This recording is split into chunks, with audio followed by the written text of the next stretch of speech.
उन लोगों का खुद का बयान है जो बचे हिंदू भाई कि हमारे को अगर ये मेव लोग ना होते तो ये पता नहीं कौन उपद्रवी लोग थे जो नकाबों से ट्रकों से उतरे और मार देते। तो आप खुद अंदाजा लगा ले इस बात से। क्यों तोड़न लाग रहे हैं? उस माँ बाप का क्या कसूर अगर तोड़न लाग रहे? जबकि वो तो थे ही कोई। जब ये नुका बाहर के हैं तो रोंगड़ी है फलाना है पाकिस्तान के। अरे पाकिस्तान के कहाँ से? इनने कुर्बानी दे रहा है इस देश के अंदर। जो भगवाधारी हैं गिरोह, इनका ये है कि संविधान को खत्म कर कर मनुष्य स्मृति को लागू करना कि जो पहले वर्ण व्यवस्था थी उसमें ये सुधर है। कट्टे तो 2 नंबर के ये जो आकर यूपी में लिया करूँ कट्टे ये पिस्टल और किबरा के किले का जहाँ खुले लड़ा गोली चलाओ राम ननु करेगा गोली चलाओ मेरा नाम पे। हाँ भाई तो सारे के सारे ऊपर दिवी हैं भाई, ये गुंडे मवाली हैं बीजेपी के, संघ के पैड़े हैं, बीजेपी के पैड़े हैं। आपस में हिंदू मुस्लिम सिख ईसाई चारों इस देश के मजबूत सिपाही हैं। सिर्फ और सिर्फ इनको अपनी कुर्सी 2024 में खतरे में लग रही है। उस प्लान को मणिपुर से होते हुए नू मेवात के अंदर ले आए। आप एक तरफा बजरंग दल का कसूर काटोगे, आप जो मुसलमान थे क्या उनका कोई कसूर नहीं है? पत्थरबाजी तो उनकी तरफ तभी हुई है। जिसने करी है ना सजा दो ना, घर क्यों तोड़ने लग रहे उनके? अगर जो घर तोड़ दो बराबर में तोड़ो इनके। हाँ भाई जो 1-2 वीडियो थी उनके ऊपर तो कार्रवाई कर दी सरकार ने, उनकी भी कही थी हम तो भाई उनके ऊपर भी कार्रवाई होनी चाहिए। प्रशासन ने ठहको जेल में गेड़ दिए, ये खसम तो को नहीं गेड़े जेल में भी लगा है। ये तो खुले सांड डांड है, वीडियो आओ लाइव आओ है। हाँ भाई मेरे बड़ा किसी थप्पड़ मार दे 20 मिनट में पुलिस टोलिया कुछ कितना लुक लूँ मैं, ये पाए नहीं प्रशासन है। एबीपी वाले सारे टोलिया में लाइव आओ हैं, अपने पेजा में लाइव आओ, इन पर लोकेशन नहीं लगा दी कुछ नहीं मेरे भाई, सारे के सारे पेड हैं, बीजेपी के पेड हैं ये। अगर जे रही बात भाई किसी ने मेवाती ने कराया है तो उन्हें गिरफ्तार कर लिए गए। ऊपर तो घर भी तोड़ने लग रहे हैं, तो इनका घर तोड़ो ना, इन्हें गिरफ्तार करो ना। हाँ भाई असली तो कसूरवार ये हैं, 2 पक्षों के अंदर 5-4 नुनता थे, 5-4 नुनता थे, इनके बीच में डांडे बाजे हैं। ये और काम का बेचारे वो छाए थे, वो किसके थे भाई? वो मार दिए गए। 2 तो होमगार्ड थे बेचारे, उनकी ना को जाति ना को धर्म था, टुट्टी कर रहे थे बेचारे, वहाँ भी मछड़ दिए इनने। हाँ भाई बस दंगे भड़काना इनका काम है, बीजेपी का ये सोरस शुरू दुनता है भाई। बिल्कुल। नमस्कार जी, क्या कहना चाहोगे आज जो एक साथ खड़े हैं उन भी मुसलमान? आप देखो कि मेवात में जो किस तरह के हालात हो रहे हैं, तो वहाँ का किस तरह का मानो आप जो हालात वहाँ के बन रहे हैं? ये हालात बहुत गंभीर है और ये एक सोजिश हमसे जो है ना साजिश है जो इन्होंने इसको अंजाम दिया है। और ये पूरा प्लान पहले से तैयार किया गया था, ऐसी बात नहीं कि ये एकदम हो गया हो, बल्कि पूरी साजिश के तहत ये सब कुछ किया है इन्होंने। पहले भी निकली थी वहाँ से, अब की बार भी निकाल ली गई थी, तो किसकी तरफ तमानों की शुरुआत उनकी तरफ से हुई है? शुरुआत तो बिट्टू बजरंगी ने की है। उसने वीडियो बना के क्यों डाली है? क्या मकसद था उसका डालने का? किसका जीजा लगता है बताओ? वो उनमें से जिनको वो ये कह रहा है कौन से का जीजा लगता है बताओ? उस क्यों कह रहा है वो जीजा किसी को? और कौन बर्दाश्त करेगा इसको कि मैं तेरा जीजा हूँ? लेकिन सही बात भाई मेरी बात सुनियो, अगर जब मेरा बरना को कवा बबलू तेरा गाँव मान लग रहा हूँ, मेरी बेबे बटे उमरा जीजा, उसके अलावा अगर जो को मनु को मंत्रा जीजा हूँ खाना बाप मारूंगा। और ऊपर से सबसे बड़ी बात मेरा चैलेंज करेगा ना, अगर भाई तेरा जीजा हूँ आन लग रहा हूँ हैं, तो भाई उल्टा कौन जानता है किसी भी कीमत पे, किसी भी कीमत पे। अगर 2 उनके तो आपस में थी, 2 थे नहीं, फिर तुम जा रहा है घर क्यों तोड़ना? 2 थे पकड़ ले, 2 उड़ान थे, 2 नून थे, टोटल 4 हैं। तो इनको ऊपर 302 का मुकदमा लगाओ, चाहे हिंदू मरे चाहे मुसलमान मरे उसके अंदर, इनको ऊपर 302 का मुकदमा लगा के जड़ में गेड़ो 4 आदमियों ने। हाँ भाई वो 2 थे फिर वो तो पकड़ लिए ना, ये बाजार उन क्यों पकड़ने लग रहे हैं? उनकी जबरदस्ती क्यों पेटने लग रहे हैं? घर क्यों तोड़ने लग रहे हैं? उस माँ बाप का क्या कसूर अगर तोड़ने लग रहे? जबकि वो तो थे ही कोई नहीं। जब ये नुका बाहर के हैं तो रोंगड़ी है फलाना है पाकिस्तान के। अरे पाकिस्तान के कहाँ से? इन्हें कुर्बानी दे रहा है इस देश के अंदर। हाँ भाई 9वीं 10वीं शताब्दी से यहाँ बस ही रही मेवाती हैं, तो प्रोपगंडा भाई सारा। बबलू भाई जो धार्मिक यात्रा निकाली जाओ उसमें हथियार लेकर जाना कितना सही मानो आप?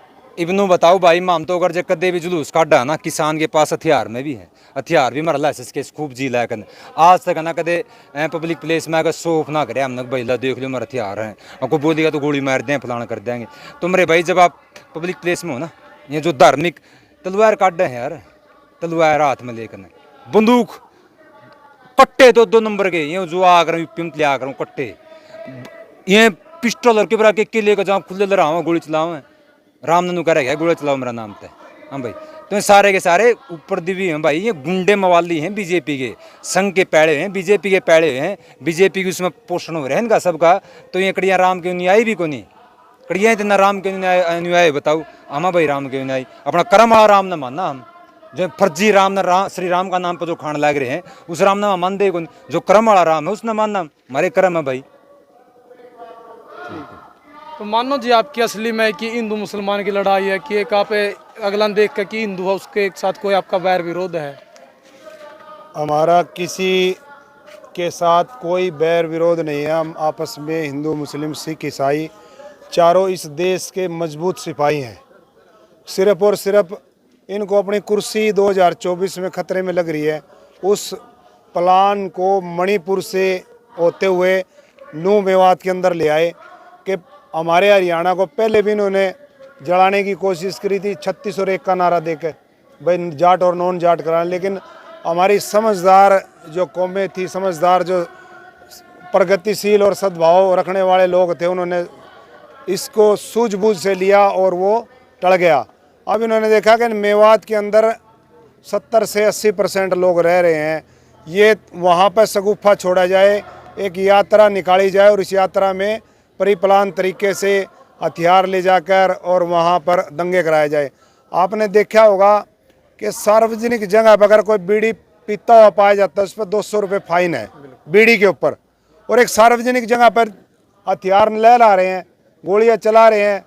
अभी मैं देख रहा था, आपके साथी दिखा रहे थे मीडिया कर्मी, कि एक मंदिर के अंदर हिंदू भाइयों ने शरण ली, जो बाहर से वहाँ गए हुए थे, औरतें थी, उसमें बच्चे थे, और उनको मारने के लिए ट्रकों से नकाबपोश आदमी उतरे।